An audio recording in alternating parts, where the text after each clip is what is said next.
નમસ્કાર વિદ્યાર્થી મિત્રો, સ્વાગત છે તમારું ફરીવાર એજ્યુકેશનલ એક્સપર્ટ યુટ્યુબ ચેનલની અંદર. મારું નામ હાર્દિક માંડાણી. હવે આપણે ધોરણ 7 એમાં યુનિટ નંબર 2 એમની આપણે ડિસ્કશન કરતા હતા. ભાગ 1 આપણે ડિસ્કસ કર્યો, એમની અંદર આપણે પેરેગ્રાફમાંથી પ્રશ્નોના જવાબ લીધા. હવે આપણે ભાગ 2 જેમાં આપણે ટ્રુ ફોલ્સ થી શરૂઆત કરીશું અને આ ચેપ્ટરને પૂરું કરશું. જો ભાગ 1 નો જોયો હોય તો પહેલા ચેનલને સબસ્ક્રાઇબ કરીને ભાગ 1 ને જોઈ લો. ઓકે, તો ટ્રુ ફોલ્સ માં જો ગોપાલ કિલ્ડ જલેબીસ, ગોપાલ લાઇક્સ જલેબીસ, તો ગોપાલને જલેબી પસંદ હતી તો સાચું. Gopal saw bees buzzing over the jalebis, કેવું આવશે? ફોલ્સ. ગોપાલ છે તો એમને ઘણી બધી બીસ મધમાખી નહોતી, એમને હું જોયું હતું? માખી જોયું હતું, ફ્લાઇસ જોયું, નોટ બીટ્સ. બરાબર. Gopal killed 7 at one blow, એકારે હાથને મારી નાખી તો હાચ. There were 3 cruel છે, 3 રાક્ષસ નો 2 રાક્ષસ હતો, false. Gopal showed giant in the mountain, એને ગોપાલે પર્વતમાં જાયન્ટને જોયા હતા, ખોટું. પર્વતમાં નહોતા જોયા, ફોરેસ્ટમાં જોયા હતા. Gopal throw stone at a giant, ગોપાલે પથ્થર ફેંક્યો હતો તો સાચું. નીચેના શબ્દો કોણ બોલે છે તમારે કહેવાનું છે. ગો અવે, ડર્ટી ફ્લાઇઝ, ભાગો અહીંથી, ગંદી માખીઓ, કોણ બોલે છે? Gopal. Did you really kill 7 at one blow, કોણ બોલે છે? તે ખરેખર એક જ ફટકામાં 7 ને મારી નાખી, કોણ બોલે છે? સાચું. I can't fight with them, હું તેમની સાથે લડી શકીશ નહીં, આ ગોપાલ પોતાની જાતને કહે છે જ્યારે રાક્ષસને જોવે છે ત્યારે. Did you throw stone at me, તે મને હું કર્યો? પથ્થર માર્યો, એક રાક્ષસ બોલે છે, બીજા રાક્ષસને કહે છે. You are a brave boy, તો એક બહાદુર છોકરો છે, કોણ બોલે છે? King.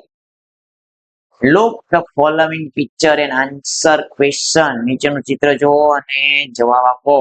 The picture, this is a picture of, આ કોનું ચિત્ર છે? તો આ ચિત્ર કોનું છે? ગાર્ડન નું ચિત્ર છે. કોનું છે? Garden. This is a giant wheel in a garden, તો જવાબ શું આવશે? false. There are swings, તમને કીધું છે giant wheel, આ ચિત્રમાં તમને ક્યાંય મોટું ચક્ર દેખાય છે? નહીં, નથી દેખાતું, તો false. There are swings and slides in the garden, garden ની અંદર ઘણી બધી સ્વિંગ્સ હતી, સ્લાઇડ્સ હતી, તો સાચું છે. Which of the following is not there in the garden, એવી કઈ વસ્તુ છે ગાર્ડનમાં નથી? તો સ્ટેચ્યુ નથી. બાકી સ્વિંગ છે, સ્લાઇડ્સ છે, ફાઉન્ટેન છે. There are many blank in the garden, ગાર્ડનમાં ઘણા બધા હું હતા? તો ઝાડ. પેરેગ્રાફ ઉપરથી જવાબ છે, બાયની કોઈ સ્ટોરી છે. What is the Akbar asked his courtiers to bring, પર એમના જે રાજ દરબારીઓ છે ને શું લાવવાનું કહે છે? શું લાવવાનું કહે છે? તો જવાબ આપેલો છે the most beautiful thing. અકબરે એના રાજ દરબારીને કીધું જે સૌથી બ્યુટીફુલ વસ્તુ છે ને તમારે લાવવાની છે. What did the courtiers bring the next day, બીજે દિવસે રાજ દરબારીઓ શું લાવ્યા હતા? તો the courtiers brought લાવ્યા હતા the various things, ઘણી બધી જુદી જુદી વસ્તુઓ, like જેવી precious stones, એટલે કે કિંમતી પથ્થરો, રેર ફ્લાવર્સ, એટલે કે ક્યાંય ન મળતા હોય એવા એકદમ દુર્લભ ફૂલો લાવ્યા હતા, ઘણા બધા પક્ષીઓ લાવ્યા હતા અને ઘણી બધી પેન્ટિંગ લાવ્યા હતા, આટલી બધી વસ્તુ લાવ્યા. What did the Birbal bring, Birbal હું લાવ્યો? બિરબલ લાવ્યો તો એક dirty child, એક ગંદો બાળક. બરાબર છે, અસ્તવ્યસ્ત થયેલો બાળક છે તેને લાવ્યો. What is the most beautiful thing for a mother, એક માતા માટે સૌથી બ્યુટીફુલ વસ્તુ શું હોઈ શકે? It's the mother, the child is the most beautiful thing in a world. તું નથી લખવાનું, તું કેન્સલ કરી નાખવાનું. માતા માટે સૌથી બ્યુટીફુલ વસ્તુ હોય છે એમનો. Which word in the passage is the opposite, એટલે કે opposite of the ugly? ugly શબ્દ છે એનો વિરોધી શબ્દ કયો છે? તો બ્યુટીફુલ. બ્યુટીફુલ એટલે સુંદર, ugly એનો મતલબ શું થાય? કદરૂપ. પ્રશ્નાર્થ વાક્ય તમે બનાવવાના છે. અહીંયા આપેલું છે ગોપાલ એટ મેંગોસ, કેરીઓ ખાધી. ભૂતકાળનું વાક્ય છે, તો તમારે બનાવવું હોય તો હંમેશા ભૂતકાળના વાક્ય પ્રશ્નાર્થમાં ફેરવવું હોય તો આગળ શું લાગે? ડીડ લાગે. બરાબર. તો ડીડ ગોપાલ, પછી અહીંયા શું થઈ જાય? V1 થઈ જાય. શું થઈ જાય? V1. પ્રશ્નાર્થને ફેરવવા એક સિમ્પલ સ્ટ્રક્ચર છે. ડીડ પ્લસ તમારું શું આવશે? સર્વનામ આવશે, એટલે કે નાઉન આવશે. બરાબર. પછી શું આવશે? V1 આવે. પછી અધર, એટલે કે બીજા શબ્દ, તમારી જે એક્સ્ટ્રા શબ્દ હોય એ આવશે. આ એનું એક સ્ટ્રક્ચર છે. રેડી? ચાલો. The children went for a picnic. બાળકો પિકનિકમાં ગયા હતા. Did the childrens. ચાલો, વેન્ટ નું શું થઈ જશે? Go. For a picnic. Yes they did. આપણે હકારાત્મકમાં જવાબ આપવો હોય તો હા, તેઓ ગયા હતા. બાળકો એટલે ધે છે. નો, ધે ડીડન્ટ. તેઓ નહોતા ગયા. દર્શન બ્રાઉટ અ ન્યૂ બાઇસિકલ. દર્શન છે એક નવી બાઇસિકલ લઈને આવ્યો. ડીડ દર્શન બાય અ ન્યૂ બાઇસિકલ. તો ડીડ આવ્યું. ચાલો, બ્રાઉટ નું વોટ નું શું થઈ જશે? બાય થઈ જશે. શું થઈ જશે? હા. યસ હી ડીડ, એનો મતલબ લાવ્યો હતો. નો, હી ડીડન્ટ. ઓકે, દર્શન છે તો એના માટે શબ્દ કયો વપરાતો છે? હી. એવી રીતના આ ત્રણ શબ્દ આપેલા છે. જોઈ લો ફટાફટ અને જોઈન લખી નાખો અને તમારા મિત્રોને આ ચેનલ વિશે માહિતી થઈ ગયા.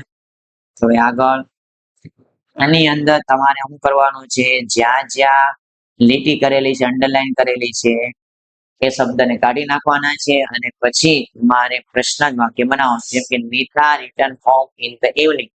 નીતા છે એ સાંજે ઘરે આવી હતી. તો આમાં નીતાને કાઢીને સવાલ પૂછો, કોણ ઘરે આવી હતી? કહેવાનું return home in the evening. તો નીતા જવાબમાં નીકળી જાય. એની જગ્યાએ શું લાગે? શું લાગે? હુ લાગે. હવે ઇન ધ ઇવનિંગ શું બતાવે? સમય બતાવે. સમય બતાવવા માટે શું શબ્દ વપરાય? When. When did the Nita return home. નીતા ક્યારે ઘરે આવી હતી? એવી રીતના આ પ્રશ્ન બધા. Ankit went to school at 9 am. ભાઈ જો ત્રણ જગ્યા. અંકિત, ભાઈ અંકિત ક્યારે સ્કૂલ ગયો હતો? તો 9 વાગે. હવે તમે પ્રશ્ન બનાવો છે તો અંકિતને કાઢવો હોય તો વેન્ટ ટુ સ્કૂલ. એવું ક્યાંનાથી પ્રશ્ન થશે? હુ થી. હવે કીધું છે એટ સ્કૂલ. ક્યાં ગયો તો? ક્યાં ક્યાં ક્યાં ક્યાં? એનો મતલબ ક્યાંથી પ્રશ્ન પૂછવો હોય તો શું લાગે? Where. Where did the Ankit go at 9 am. Ankit 9 વાગે ક્યાં ગયો? 9 am. ક્યારે ક્યારે ક્યારે ક્યારે ક્યારે પ્રશ્ન કરો તો ક્યારે માટે કયો શબ્દ આવશે? When. When did the Ankit go to school. બરાબર. એવી રીતના અહીંયા બીજા પણ ઘણા બધા છે, એ તમે જોઈ લેવાના છો. તમે જેટલી વધારે મહેનત કરશો એટલું તમને આ વધારે આવડશે. જોઈ લો. ચાલો, લખી નાખો બધાય ફટાફટ લખે.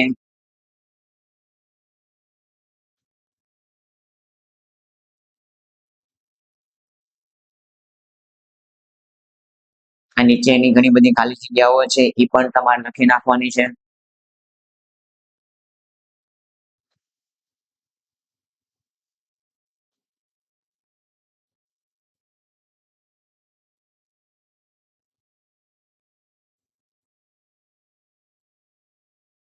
અહીં નિબંધ આપેલા છે, એસે આપેલો છે. My best friend, my favourite teacher.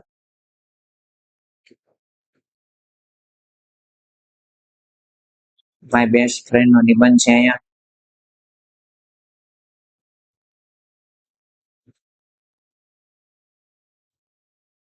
5 પ્રકારના ફૂલ લેવાના છે. તમે તમારી રીતે લખી શકો છો.